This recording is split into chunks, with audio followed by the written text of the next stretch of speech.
So hello everyone, I came with a new topic. So I hope you all are doing well, and so let's start our topic. Firstly, let me tell you, अगर अभी तक आपने हमारे channel को subscribe नहीं किया है के स्टडी पॉइंट को, तो आप हमारे चैनल को सब्सक्राइब कर लीजिए, क्योंकि हमारे चैनल पे लगातार इंग्लिश स्पीकिंग कोर्स से रिलेटेड वीडियोस डाली जा रही हैं। तो मेक श्योर कि चैनल को सब्सक्राइब कर लीजिए। एंड इन फ्यूचर हम कॉमर्स में अकाउंटेंसी वगैरह एंड मैथमेटिक्स वगैरह की भी वीडियोस डालेंगे। तो मेक श्योर कि चैनल को सब्सक्राइब कर लीजिए एंड शेयर कर दीजिए। अगर आपको वीडियो अच्छी लग रही है तो लाइक भी कर दीजिए। चलिए वीडियो स्टार्ट करते हैं। The use of this that and these those. तो बच्चों क्या होता है कि ये दिस दैट दीज दोज का यूज़ हम कहाँ करते हैं, इसमें ना बच्चे काफ़ी कंफ्यूज हो जाते हैं। तो देखिए, मैं इजी तरीके से अपने हिसाब से कोशिश करूँगी आपको समझाने की। तो चलिए स्टार्ट करते हैं।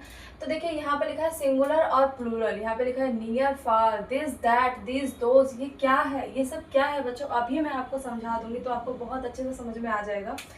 तो देखिए, जब भी कोई चीज़ की पास की बात करी जाएगी ना, मतलब पास की, जैसे वो मेरे पास है और उसमें सिंगुलर चीज़, सिंगुलर यानी कि एक चीज़ की, समझ आ रही है बात, एक चीज़ की बात करी जाएगी और वो मेरे पास में है, तो मैं लगा दूंगी दिस।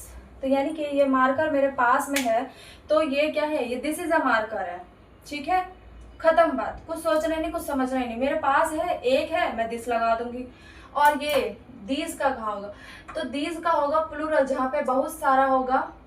ठीक है, यानी बहुवचन होगा और पास में होगा। यानी कि ये एक मार्कर है एंड इसको समझ लो, ये एक नोटबुक है। ठीक है, तो ये मार्कर एंड ये नोटबुक मेरे पास है, तो यानी मेरे पास एक से ज़्यादा चीज़ है ना, लेकिन है तो पास में, तो मैं क्या लगाऊंगी, मैं दीज लगाऊंगी। ठीक है, तो आई होप बच्चों कि दिस और दीज में आप लोगों को कंफ्यूजन क्लियर हो गया। यानी कि पास में रहना चाहिए, तो अगर सिंगुलर होगा तो मैं दिस लगा दूंगी, अगर प्लूरल होगा तो मैं दोज लगा दूंगी। सिमिलरली यहाँ पे अगर हम बात करें दैट एंड दोज की, तो दैट हम वहाँ लगाएंगे जहाँ पे समान दूर में होगा बट सिंगुलर होगा। जैसे कि मेरे पास ये मार्कर है बट ये दूर में है, तो मैं क्या लगाऊंगी, दैट इज द मार्कर, ऐसे बोलूंगी, क्योंकि वह दूर है। ठीक है, बट सिंगुलर है तो मैं दैट लगाऊंगी।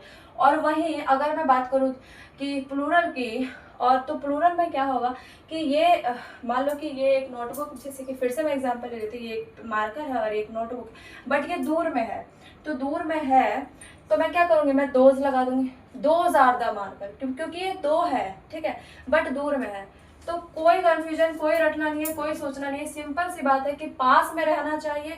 एक चीज होगा तो मैं दिस लगा दूंगी, एक से ज्यादा होगा तो मैं दोज लगा दूंगी। दूर में है, अगर एक चीज है तो मैं दैट लगा दूंगी, एक से ज्यादा है तो मैं दोज लगा दूंगी, खत्म बात, और कुछ करना ही है। डेफिनेशन भी मैंने यहाँ पे लिख दिया है। इफ अ पर्सन, यानी कि कोई पर्सन या कोई प्लेस या कोई थिंग इज नियर बाई, अगर पास होती है, तो एज पर द टेबल, मतलब इस टेबल के according we must use either this or these.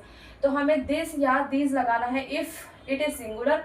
अगर सिंगुलर है तो दिस लगा दो, प्लूरल है तो दीज लगा दो, खत्म बात।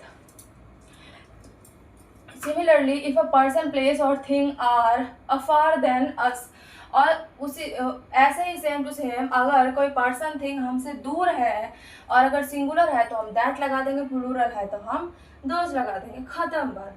कुछ इसमें था ही नहीं रटने जैसा एंड कुछ ऐसा डिफिकल्ट भी नहीं था। तो आई होप कि बच्चों आपको अच्छे से समझ में आ गया होगा। एंड अगर समझ में आ गया तो प्लीज़ चैनल को सब्सक्राइब कर दीजिए, लाइक कर दीजिए एंड मिलते हैं नेक्स्ट वीडियो में। Till then take care.